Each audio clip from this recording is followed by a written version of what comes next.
Good evening, Gills fans. Welcome back to the latest episode of Gills in the Blood TV. Match day review shows are back, and this is our first of 2026. And what a game to unpack. 5-goal thriller in ME7 as the Gills came out on top eventually against Basement Boys Newport County to earn their first win since November the 8th and their first victory at the Priestfield since the middle of September by 3-2. Yeah, it was a game, to sum up, that was breathless, that was frantic, that was frenetic from whistle to whistle. It was two sides trying to win the football match right up until the very end.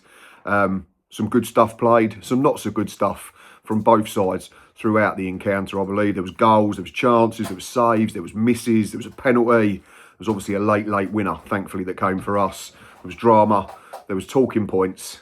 So yeah, let's try and pick the bones out of that crazy game in Kent.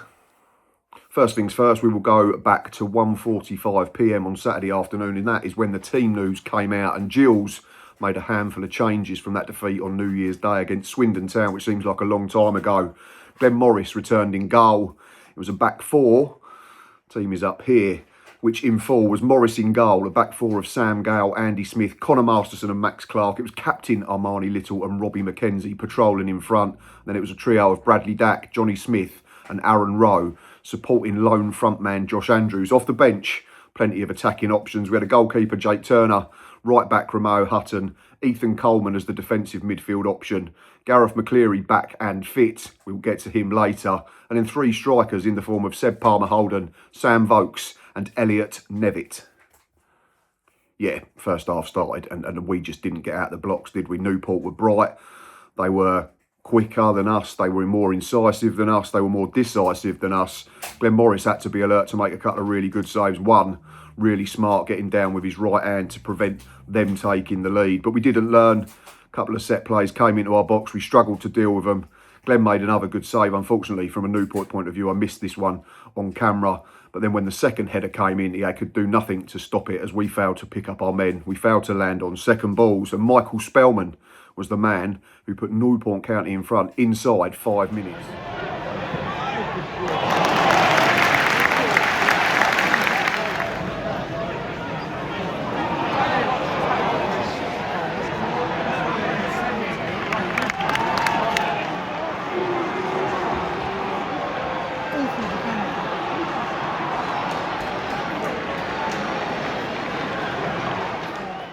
Yeah, in that first 10 minutes or so, we were really struggling. They were quicker than us, they were more incisive than us, Newport, they were more decisive than us. There's another ball that comes into our box from a set play. We don't pick up runners, we don't pick up our men, but luckily their header was straight at Glenn Morris. But yeah, something had to change. We had to try and get a foothold in the game and try and gain a modicum of control.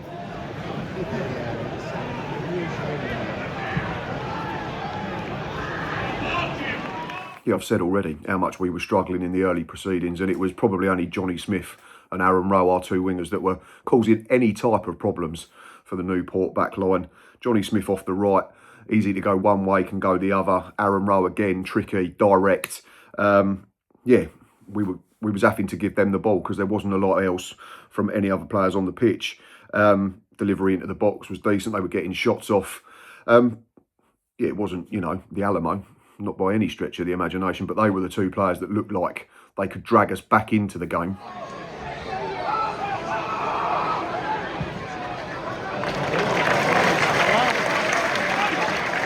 That's what he was trying to do earlier. Great ball.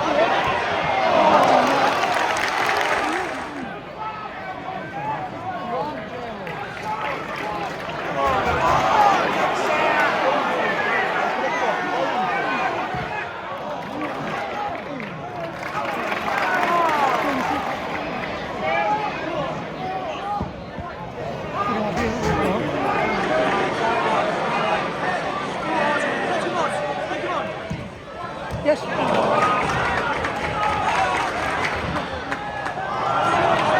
couple of times now.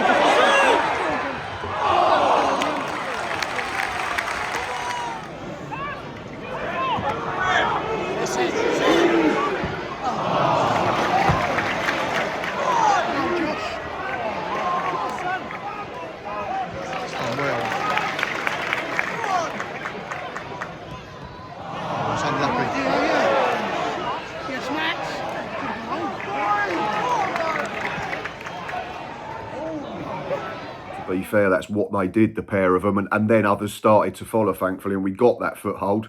Then we got some control, and then we was able to start bossing proceedings and play the game at a tempo that was more suiting to us. We started to push Newport back, didn't we? They were still at the heart of everything we did good, and I think it was Smith that teed up Robbie McKenzie for one shot that was blocked.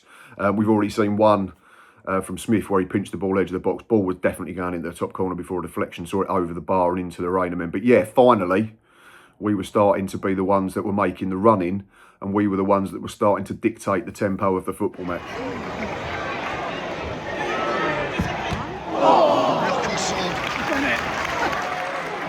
Got lucky, didn't he? Done well to win it back afterwards. Comes to be our best player. Getting the idea, isn't he? And when the goal came on the 30-minute mark, it was really well worked, wasn't it? There was a couple of phases of play, and eventually the ball breaks into the middle. I think Armani Little, the captain, who was starting to grab the game by the scruff of the neck, he gives it to Max Clark. He then moves left-hand side, plays a really good ball into Aaron Rowe. You think he can go on the outside and maybe dink across back post with his left foot, but he doesn't. He chops back in on the right, gives the ball back to Clark, and his first time cross is met by the on-rushing Connor Masterson, who thumped his header home in front of the Rainier men to get us back on level terms.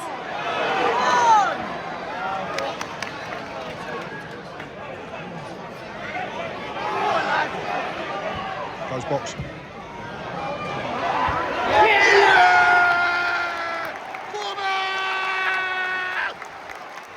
We're so frustrating, aren't we? Because me and Boz sat in the ground and you could see it. It was so clear that after the goal and just before it, to be fair, we played some really, really good stuff. We were getting it down. We were playing round them. We were playing through them.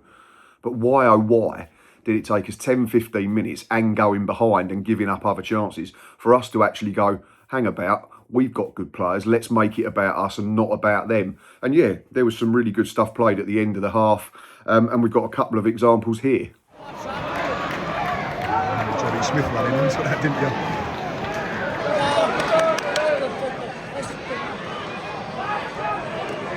Tops.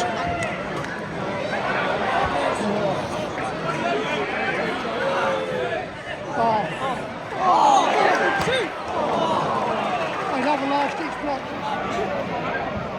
Yes.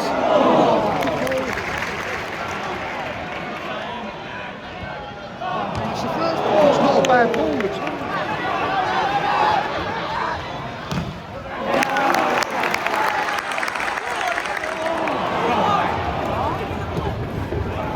Next ball, my God.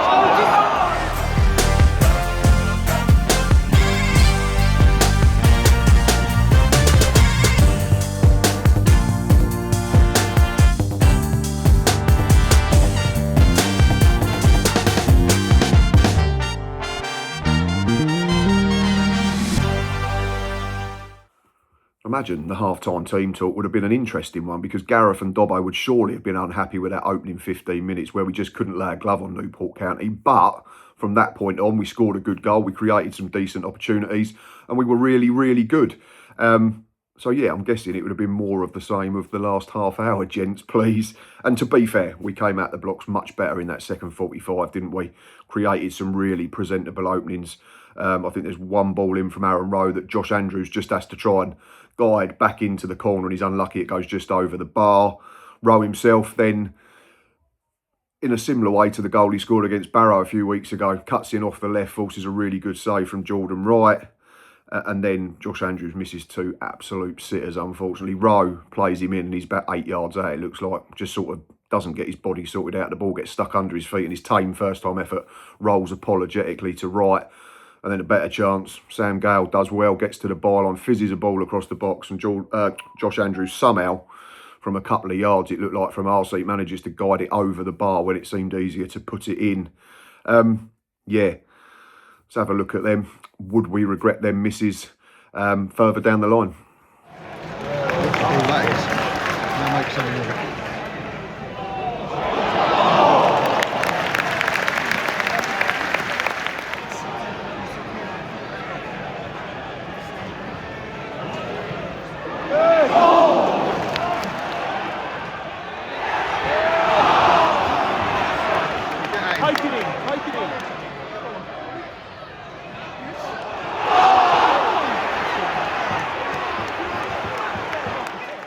shortly after that came our first change. Johnny Smith, who'd been really good for an hour or so, obviously was starting to blow a bit. He's not played a lot of football this season. He was replaced by another player returning from injury, Gareth McCleary, in a straight swap on the right-hand side. There was no change to the shape.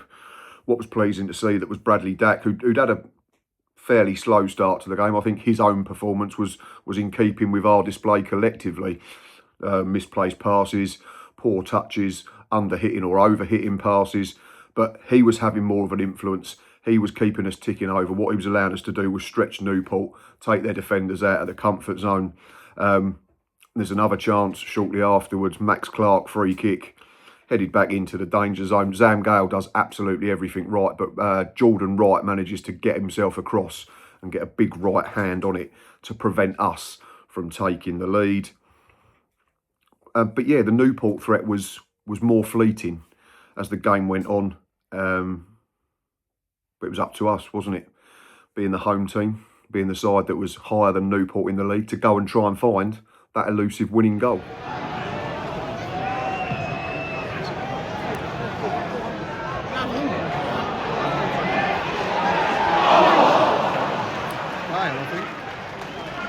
I think so. So, of course, having looked in control, having created loads of opportunities, there's 3, 4, 5 good chances that we simply can't pass up. What we somehow managed to do, they come back and haunt us, don't they? And it's the two substitutes for Newport that combine. I'm going to try and pronounce his name. Tantaswar Nyakunwa cuts in off the left-hand side, gets away from Sam Gale, who'd had an okay game at right back, but was certainly a position you see he's not played loads of. But I understand his selection out there. Newport have got quick players in wide areas, and Gale's a bit quicker than Ramo Hutton, so I'd imagine that was the thinking behind it. But he gets done here, and then the ball gets played into Antwi. He spins Connor Masterson a little bit early and fires a finish across Glenn Morris, who maybe gets down a bit slowly, I don't know. It's just another one of them goals that you think's probably preventable if we're right at the top of our game. Antwi gleefully runs towards our fans and celebrates what he thinks are probably a big 3 points for his team. Too easy, Sam.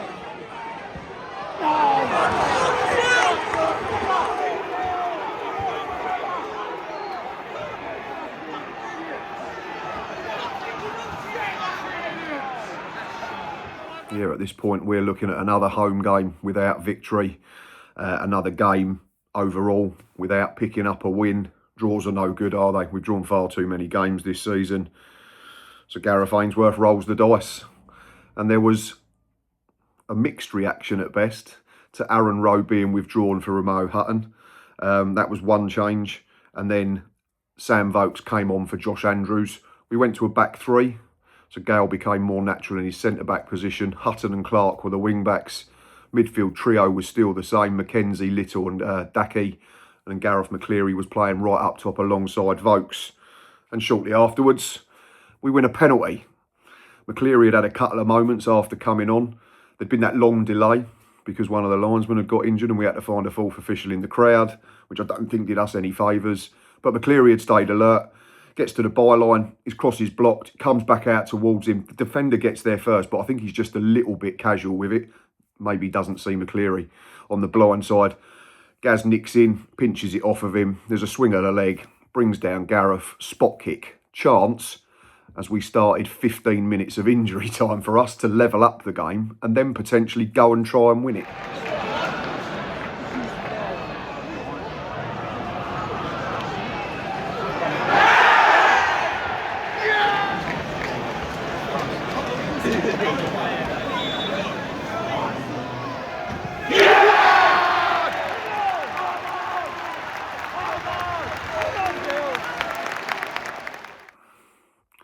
Great composure by the captain, who got better and better and better as the game went on, Armani Little. I think he's the only one who's taken a spot kick this season who hasn't actually missed one. I think that's 3 he's now converted, 2 against Chesterfield back in August, and that one yesterday to go with his goal direct from a corner on the opening day to make it 4 for the season for the former Wimbledon man. And of course, like I said, there was 15 minutes injury time added on, so there was still plenty of time for us, or Newport, to potentially go and find a winner, and it came.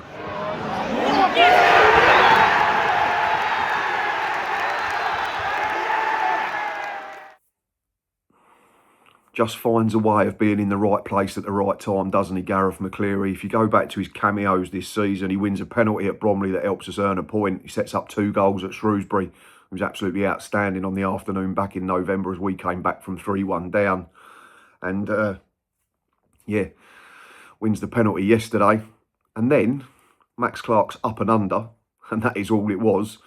It wasn't planned, I don't think, to be that loopy as it dropped out of the night sky. You're thinking, right, what can we do with this? Well, Gareth McCleary positions himself superbly, gets enough of a good contact on it to get his header back over and across Jordan Wright, in off the underside of the crossbar. Cue absolute bedlam in the Priestfield Stadium. But myself and Boz weren't actually sure it had gone in. We were waiting, looking at the linesman, thinking, has it crossed the line? The angle were we at and the perspective looked like it had bounced off the bar, hit the line and come out. Having watched the replay since, of course, it didn't do that. It hit the bar and went straight into the back of the net. But great to see Gareth McCleary have another positive impact. And of course, Newport still had time to try and find a leveller, but I thought we handled late pressure really, really well. Glenn Morris makes an outstanding save. Ethan Coleman chucks his body on the line. He'd come on for the last couple of minutes for Bradley Dack. Yeah, huge 3 points. You might hear me, certainly on the Match Day Live, where I say near the end, the next minute and a half could be, you know, pivotal in terms of how our campaign goes from this point on. We have to use this now as a platform, this 3-2 win. It wasn't pretty at times. It wasn't always perfect, far from it. But there was some really good stuff in amongst all of that. And, yeah, we've got no excuses now. We've got everybody back fit and available, it seems, apart from Nelson Kambeni and Marcus Wiley. So we've got loads of good options. We've got a couple of weeks left of the transfer window as well. But yeah, let's enjoy that for what it was, because we've not won enough football matches in recent months. And that could prove to be a very, very vital 3-2 victory.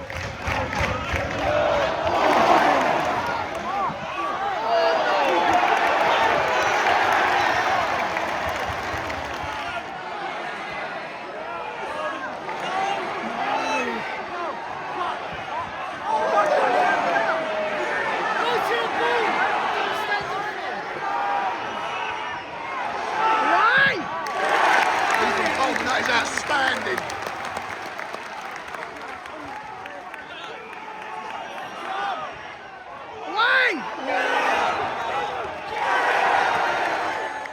In terms of negatives and positives, there are plenty more on this side, but the 2 goals again, and it's something that seems to be a recurring theme, I think are avoidable from our point of view.